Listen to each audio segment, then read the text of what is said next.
دوستو ایران کے لوگوں کے بارے میں اللہ کے رسول صلی اللہ علیہ وسلم نے یہ خاصیت پہلے ہی بتا دی تھی جو آج 2026 میں سچ ثابت ہو گئی۔ رسول اللہ صلی اللہ علیہ وسلم نے آج سے 1450 سال پہلے اہل فارس جو آج کا موجودہ ایران ہے، ان لوگوں کے بارے میں اللہ کے نبی نے ایسی بشارت بیان فرمائی تھی، ایسی خاصیت بتائی تھی جسے جاننے کے بعد آپ بھی حیران رہ جائیں گے۔ کیا آپ جانتے ہیں کہ جس قوم کو دنیا پابندیوں کے ذریعے جھکانے کی کوشش کر رہی ہے، اس کے بارے میں 1450 سال پہلے کائنات کے سب سے سچے انسان نبی کریم صلی اللہ علیہ وسلم نے کیا فرمایا تھا؟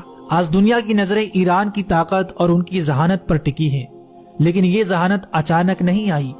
یہ وہ معجزاتی پیشن گوئی ہے جو صحابہ اکرام رضی اللہ تعالیٰ عنہ کے سامنے اس وقت کی گئی تھی جب فارس یعنی پرشیا ایک عظیم سلطنت تھی اور اسلام ابھی پھل پھول رہا تھا۔ صحیح بخاری کی وہ حدیث یاد کریں جب حضور صلی اللہ علیہ وسلم نے حضرت سلمان فارسی کے کاندھے پر ہاتھ رکھ کر فرمایا تھا، اگر علم یا ایمان ثریا ستارے آسمان کی بلندیوں پر بھی ہوگا تو فارس کے بیٹے وہاں پہنچ کر اسے بھی حاصل کر لیں گے۔ یہ صرف ایک جملہ نہیں تھا بلکہ ایک قوم کے ڈی این اے کی خبر تھی۔ تاریخ گواہ ہے کہ امام بخاری ہوں یا امام مسلم ہوں یا بڑے بڑے مسلم سائنسدان، ان کی جڑیں اسی خطے سے تھیں۔ آج اگر ایران ٹیکنالوجی، میزائل پروگرام اور ایٹمی سائنس میں دنیا کی آنکھوں میں آنکھیں ڈال کر کھڑا ہے تو یہ اسی علمی پیاس کا تسلسل ہے جس کی خبر میرے آقا صلی اللہ علیہ وسلم نے صدیوں پہلے دی تھی۔ یہ حدیث آج کے اس صورتحال کو بیان کرتی ہے کہ اس خطے کے لوگ ذہنی طور پر قوی اور ارادے کے پکے ہوں گے، لیکن بات صرف ذہانت تک محدود نہیں۔ نبی صلی اللہ علیہ وسلم کی پیشن گوئیوں کے مطابق قیامت کے قریب مشرق کے اسی خطے خراسان سے ایک ایسی فوج نکلے گی جس کا راستہ دنیا کی کوئی سپر پاور نہیں روک سکے گی۔ یہ وہ فوج ہوگی جو حق کے ساتھ لڑے گی اور اپنے جھنڈے لا کر بیت المقدس کے اوپر گاڑ دے گی۔ آج کے 2026 کے موجودہ ایران کے حالات دیکھیں اور جامعہ ترمذی کی اس حدیث کو سنیں۔ جب عربوں کے بارے میں کچھ آیات نازل ہوئیں تو آپ صلی اللہ علیہ وسلم سے پوچھا گیا اگر عربوں کو ہٹا دیا گیا تو ان کی جگہ کون آئے گا؟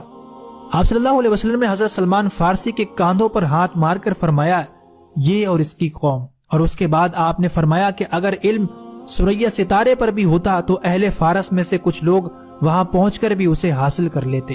مسند احمد کی ایک اور روایت میں آپ صلی اللہ علیہ وسلم نے فرمایا، قریب ہے کہ اللہ تعالیٰ تمہارے ہاتھوں کو عجم غیر عربوں سے بھر دے، پھر وہ اجمی ایسے شیر ہوں گے جو بھاگیں گے نہیں، وہ تمہارے دشمنوں کو قتل کریں گے اور فاتح بنیں گے۔ آج 2026 میں کیا آج ہم اپنی آنکھوں سے وہ منظر نہیں دیکھ رہے کہ تمام تر مخالفت کے باوجود یہ خطہ جھکنے کو تیار نہیں؟ دوستو یہ محض سیاسی خبریں نہیں ہیں، یہ وہ الہی اشارے ہیں جن سے ہمیں خبردار کیا گیا تھا۔ اللہ کے رسول نے فرمایا تھا کہ ایک وقت ایسا آئے گا کہ تم دیکھو گے مرنے والے کو یہ پتا نہ ہوگا کہ اسے مارا کیوں جا رہا ہے اور مارنے والے کو یہ پتا نہ ہوگا کہ وہ مار کیوں رہا ہے۔ یہ جنگی قتل و غارت، ٹیکنالوجی سے لیس آرمی، یہ سب قیامت سے پہلے کی خبردار کرنے والی نشانیاں ہی تو ہیں۔